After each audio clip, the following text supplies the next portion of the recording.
Hello, this is Everett Pierce with Einstein 314. Now, this is part 4 on the single word believe. Okay, now we're going to talk a variation to one of my parables that I gave, and I used the word John. Okay, and I made reference to John as my brother. Okay, now that's why we have to use our logic, our understanding, and our ability to problem solve. Okay, so now we're going to put a twist to this parable in terms of John. Okay, so I find I'm watching John, and John is all angry, pissed off as hell, and I'm going to go over to that village. I'm going to kill them all. I'm going to kill them.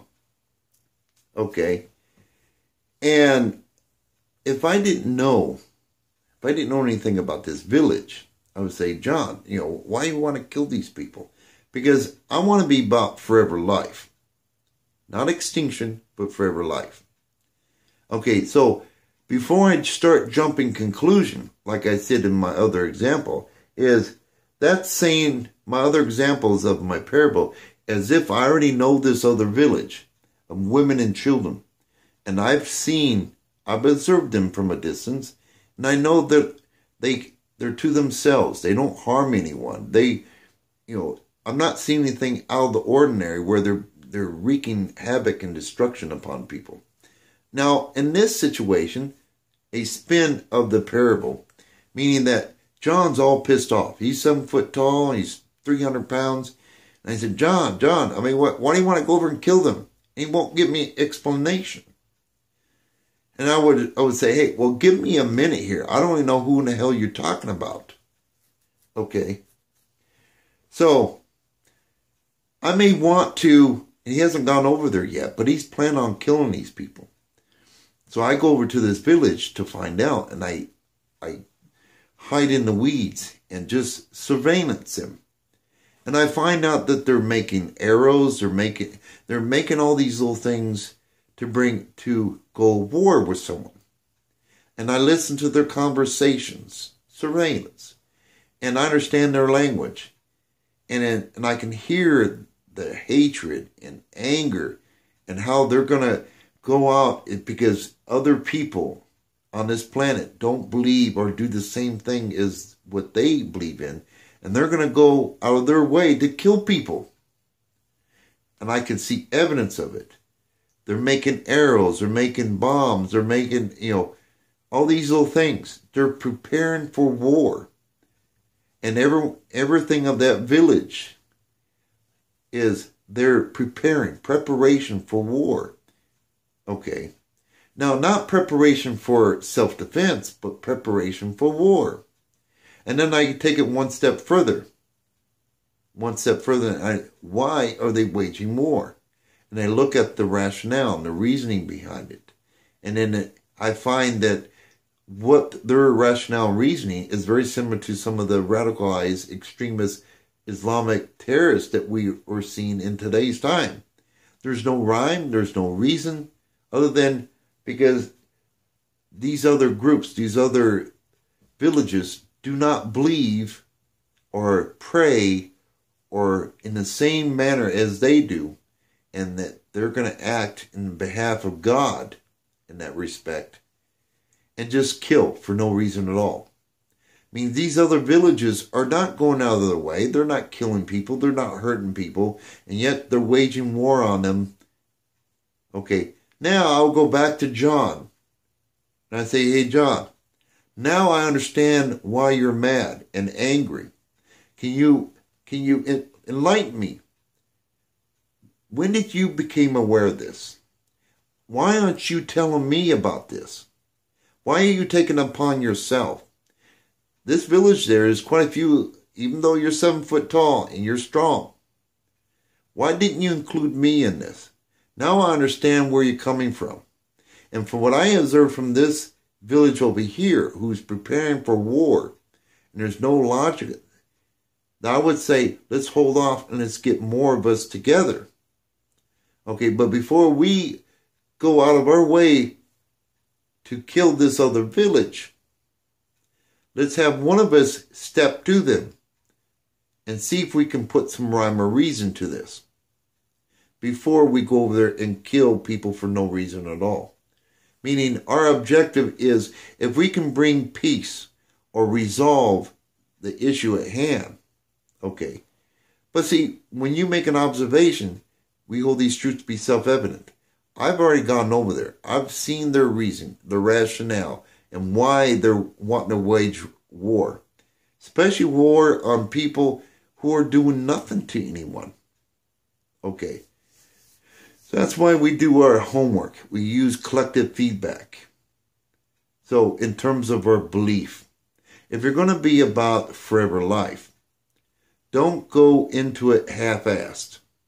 Because with the talent of people of deceiving people, fabricating things, counterfeiting things, because it's happened in the past. Okay, say for example, there's 3 villages, say 3 different cultures. And say in this parable, you say this person here doesn't like either one of these villages, but they're not harming each other, they're not killing each other. And I want to be the superior of the group. So what I do, what this person would do, they would go over to this village, they drag someone out and they kill them. But they do it in such a way where it makes it look like this village did it. And of course they're going to be mad. And now they're going to seek revenge onto this other village. And that's been done in the past in man's timeline, where they play people upon people, man upon man, nation upon nations. That's the characteristic of extinction. And so that's what I'm saying is you have to do your homework, collective information, and get to the bottom and the root of it. And that's why even in our court system, beyond a shadow of a doubt, I mean, if there's no evidence, like this Russian collusion thing, is if there's no evidence, it doesn't say it hasn't happened. Okay, it says 2 things. There's no evidence of such, so you have to treat it as it didn't happen. Or option B would be it did happen, but we just don't have evidence of it. Now, in a situation like that is, okay, you have to treat it as if it didn't happen. Because more than likely, the evidence says it didn't happen. Now, the second thing that comes in play was what is in place, or what's there, or what's not that. What is there that's inhibiting, or what's not there that's inhibiting? Why are you unable to have evidence of such, quote, violation? So that would tell you that there's improvement in your system of being, of awareness. Okay, so, I call collective information, is being aware, and if you're going to be about forever life, if you're going to act upon, like I was saying in the other parable, I may have a choice where I have to kill John to save this village, or just let John go and let him do what he's got to do. And as we know, if you cut the head off the snake, which is another parable quote, if you cut the head off the snake, 2 grows back. Or the other reverse of that is if there's 5 heads, you cut the right head off, and they all die. So that's why we use the process of due process. It's get all the available facts in. So if we act, we're acting on the behalf of the believer, not the disbeliever. Meaning, if we have to kill someone, it's only because if we kill them because they are planning to kill 1,000 people over there for no reason. So it's an act, a visual, observable act of trying to save lives. It's an act of trying to work together. Say Islam stands for peace. Islam stands for problem solving. And the byproduct of problem solving is peace. Okay. Now, for the fact that they adopted, they'd rather have Islam synonymous with peace. That's fine with me. But the original startings of Islam was problem solvers. Just like I was explaining to you. If there is a problem, is having to act out appropriately with the right amount of force, the right amount of reason, to be about the actions of be about forever life. And we take one step further towards forever life versus one step closer to extinction. Because once you're extinct, that's it. You'll be an exhibit in a museum. Now, I know we have a lot of people out there in this racist thing. We are identified by our bones. Meaning that if we're extinct, the human race is extinct, and we're in a museum, and I got the bones up there. I'm going to say you got 10 set of skeletons up there. 10 skeletons. You're identified by your skeleton, your bones, your white bones. Are you going to step back just as a quick glance? You're going to say, that's a female, that's a black man, that's a white man, that's a Spanish guy, that's a Chinese guy. Let's say a person from China, when they're dead and you see their skeleton, even though they have the characteristic of what they call slant eye, their eyes are out here. When you see their skeleton looks just like yours. Different sizes, bigger, smaller. So that's what I'm saying. If you enter extinction, you don't want extinction. So we have to be always on our toes, always thinking things out and be thorough about it.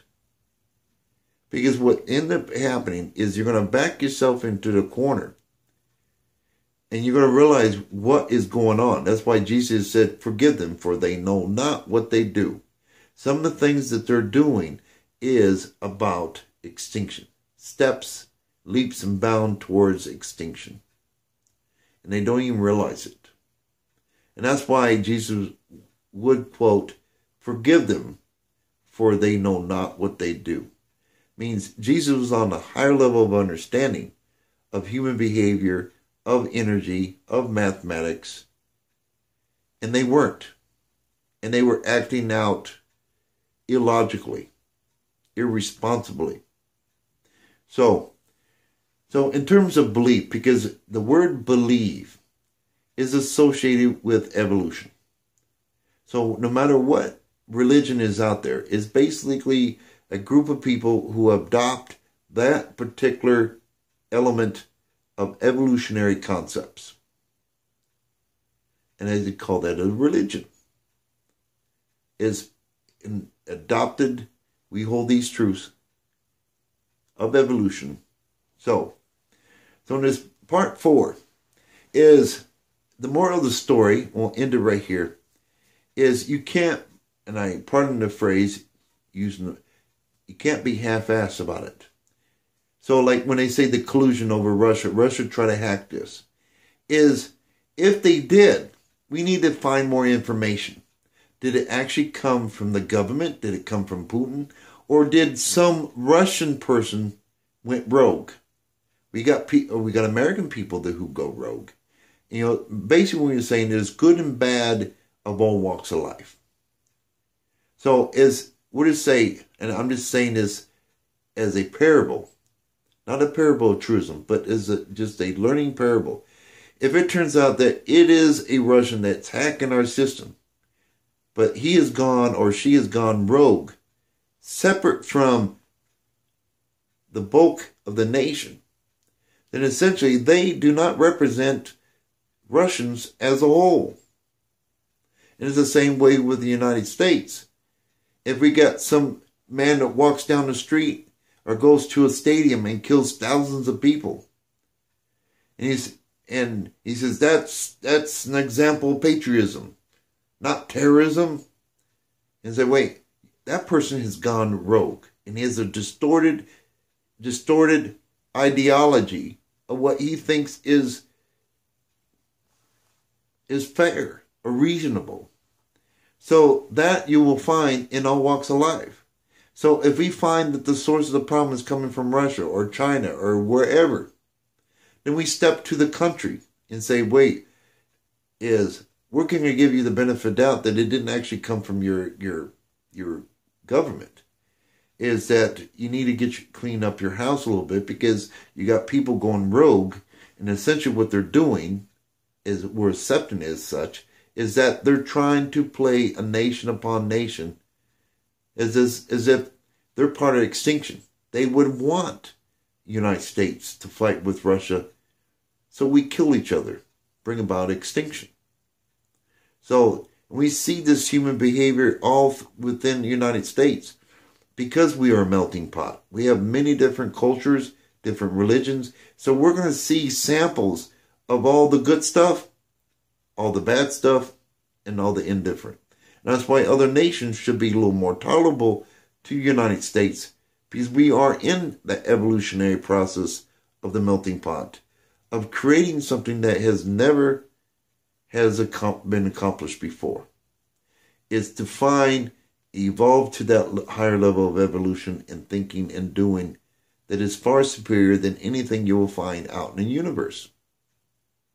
And it makes us all successful. And we all get to reap the benefits of this great success and this great accomplishment. So that will conclude part 4. Is the moral of the story is know your facts. And this is inscribed into the United States. Why we have lawyers, why we have certain ones, is to, under the due process. We have reality winners, or reality winner, who leaked information. Now, we say allegedly because we still have to prove it in a court of law. We have to gather all the evidence and say, beyond a shadow of a doubt, this is our evidence, and beyond a shadow of a doubt, yes, she was this. But we haven't gotten to that conclusion yet. But it doesn't look good for her. But she, on her side, she now has to prove that she wasn't betraying our nation. She was being loyal to her ideology. So no one is exempt of this extreme and exaggeration of belief. And that's essentially what she, reality winner. She has an exaggerated of ideology. She's loyal to her political party or her political agenda or her agenda. And she's going to take everyone else down in the process of it. If we're going to take down ISIS because of their exaggeration of their ideology that represents extinction, we would do the same thing to her. And that's exactly what she's going through a due process. And if she's found guilty of such, essentially, she wants to bring extinction or death or a removal of everything that is not of her belief system, her ideology. And that's why we have these rules and regulations and protocols in our government. Because when you have so many people and so many evolutions, so much intelligence, it's an old expression, is keeping an honest man honest. So, because people are evolving, people are adopting concepts and letting go of concepts, and some people, where the problem is, a lot of people, they hold on to a concept like the caveman not wanting to let go and let God and let go of the stone wheel so he can evolve on to the wagon wheel. And then let go of that and then evolve on to the rubber tire. So as that is our example. So I can go on and on and on just on this one word, a verb, believe. And how it's associated, inseparable to anything. And especially human behaviors. The human race. So, we'll end it right there for this part 4 of believe. And, the information that I can go into, 50 million ways to Sunday on just the word believe. So with that, thank you for your time, and Godspeed.